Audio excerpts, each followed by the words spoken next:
What do you want to be when you grow up, Olivia? An astronaut.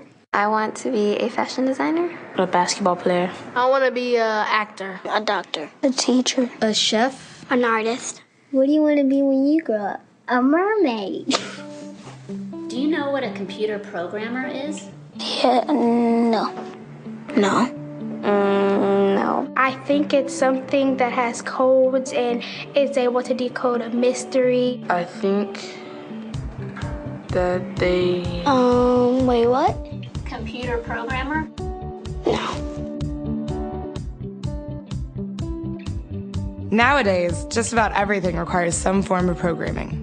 So, what is it? Programming is basically explaining to a computer what you want it to do for you. When you're programming, you're teaching possibly the stupidest thing in the entire universe, a computer, how to do something. Programming is one of the only things in the world that you can do where you can sit down and just make something completely new from scratch, whatever you want. It's really not unlike kind of playing an instrument or something, or playing a sport. It starts out being very intimidating, but you kind of get the hang of it over time. Coding is something that can be learned, and I know it can be intimidating. A lot of things are intimidating, but what isn't? A lot of the coding that people do is actually fairly simple. It's more about the process of breaking down problems than, sort of coming up with complicated algorithms as people traditionally think about it. Well, if it's fairly simple, why aren't there more of us doing it? Over the next 10 years, there will be 1.4 million jobs in computer science, and only about 400,000 grads qualified for those jobs. That's a shortage of 1 million people. So, how do you start?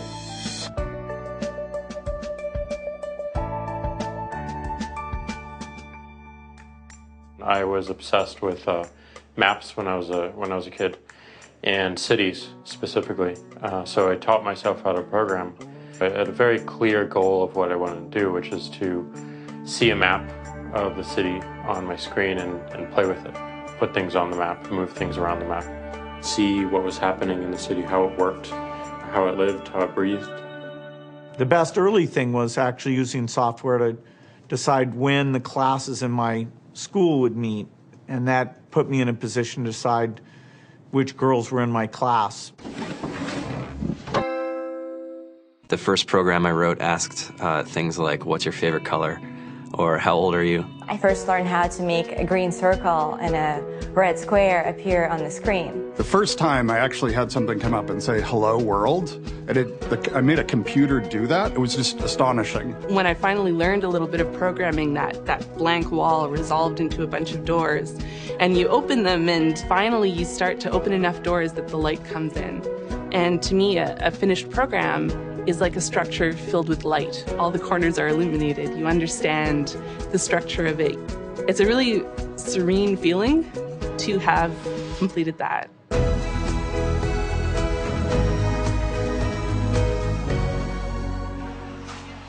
It took me some time to realize that creating things with your hands or creating code, creating programs, is just a different way to express creativity. I think right now there's a big emergence of the culture of making. People who make their own scarves and hats, people who write their own apps. Now it's just limited by your imagination and sort of what kinds of ideas what kind of understanding can you build into the computer so that it can do these things that were previously impossible.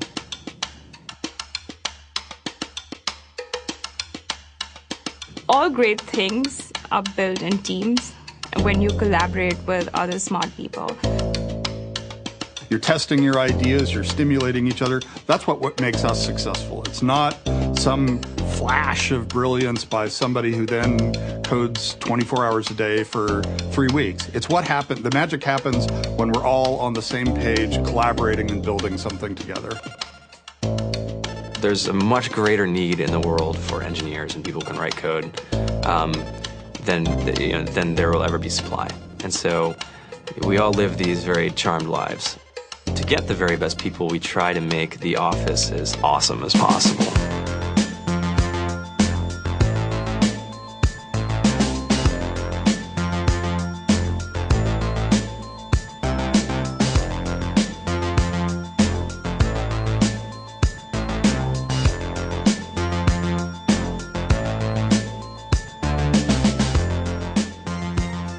have a fantastic chef.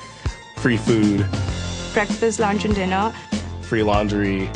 Snacks. Even places to play and video games and scooters.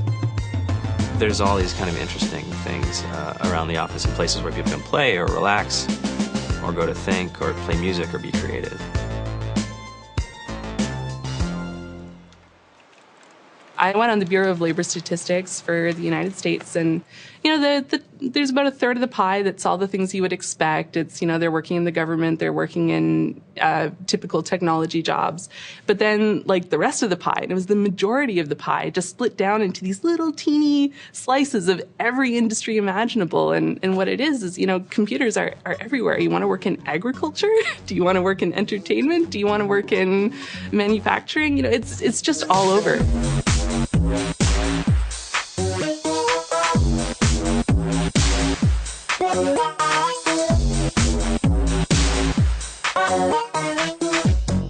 Here we are, 2013. We all depend on technology to communicate, to bank, information, and none of us know how to read and write code. So you guys, what else? Who else has an idea of what we can change with our programming? What else can we do? Tiffany? What I saw my students take away from using Scratch and programming in our classroom is that they were willing to push through problems. It really builds critical thinking, it builds problem solving, and it's something that they can then apply to math in the classroom or their reading skills. We integrated science with this programming, and I saw my scores go up 30%. When I was in school, I was in this after-school group called the Whiz Kids. And when people found out, they laughed at me and, all these things. And I'm like, man, I don't care. I think it's cool. And, I'm learning a lot. And some of my friends have jobs. It's important for these kids. It should be mandatory to be a citizen on this planet, to read and write code.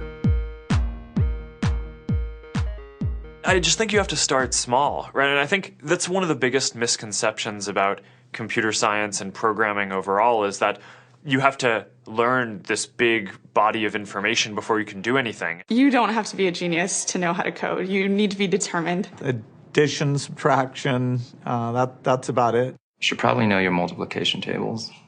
You don't have to be a genius to code. Do you have to be a genius to read? Do you have to be a genius to do math? No? No?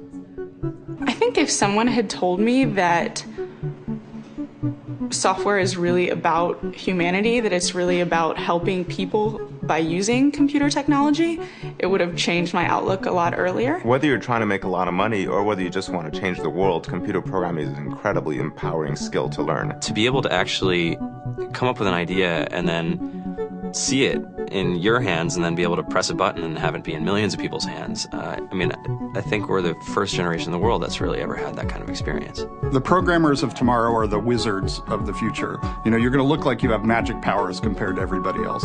I think it's amazing. I think it's the closest thing we have to a superpower. Great coders are today's rock stars. That's it.